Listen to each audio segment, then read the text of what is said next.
The most important lesson that I want to impart to you is the importance of escaping what I call the comparison paradigm. Okay, so you basically have the self-acceptance paradigm and the comparison paradigm. And let me point out some things to you that you might have never thought about. All right, so say you don't make a lot of money, or let's say that you're not that tall or you're not that good looking. Well, think about this for a minute. Imagine you're making 100 grand a year. Okay, you're making $100,000 a year. Sounds like a lot, right? Well, what if I told you that when you make about 100 grand a year, you move into a neighborhood where you probably have friends that are making 500,000 a year or even $1 million a year? Well, what happens if you move into a neighborhood where people are making $1 million a year? You're gonna be around people who are making $10 million a year. How about if you make 10 million? You'll be around people making 50 million. Well, do you think that you would feel secure with yourself if you had $50 million a year? You think you would, right? Actually, what I would tell you is that unless you fix the inner issue, you still probably wouldn't. Because when you're making 50 million a year, now you're comparing yourself to people that are called old money. And old money laughs in the face of $50 million a year, okay? Old money laughs in the face of $50 million a year. In fact, you will never win. You will never win. The body has limitations. The mind does not. We focus so much on what goes on from the neck down that we forget it all starts from here. Everything starts from here. If you're not mentally ready,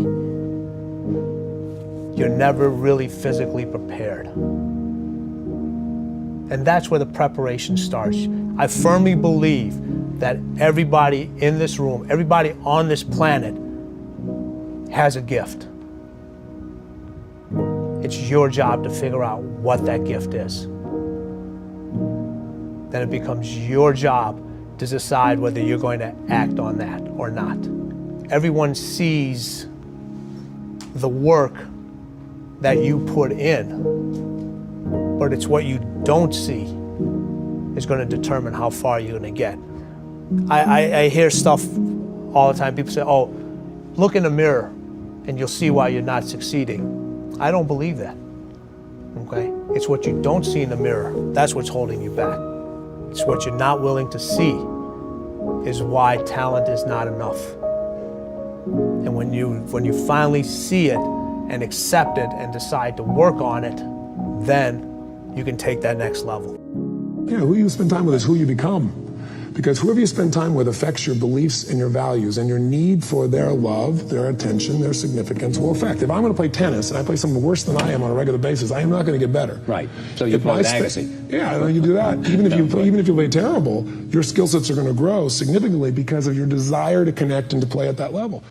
And I should be the weakest link in my chain that I have, and that'll make me be stronger, it'll make me run faster. I mean, like an analogy I've always used is, all right, if you run the 100-yard dash with people that can't run as fast as you, yeah, you'll win.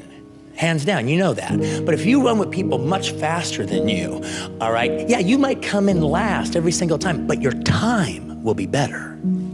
Because they're making you run all the faster. They're making you dig down just a little bit more. It doesn't matter that you won, your time is faster. And that's what I knew I had to do. I had to get out of Loserville and throw myself into a place where, like, this is what the fuckers do for a living.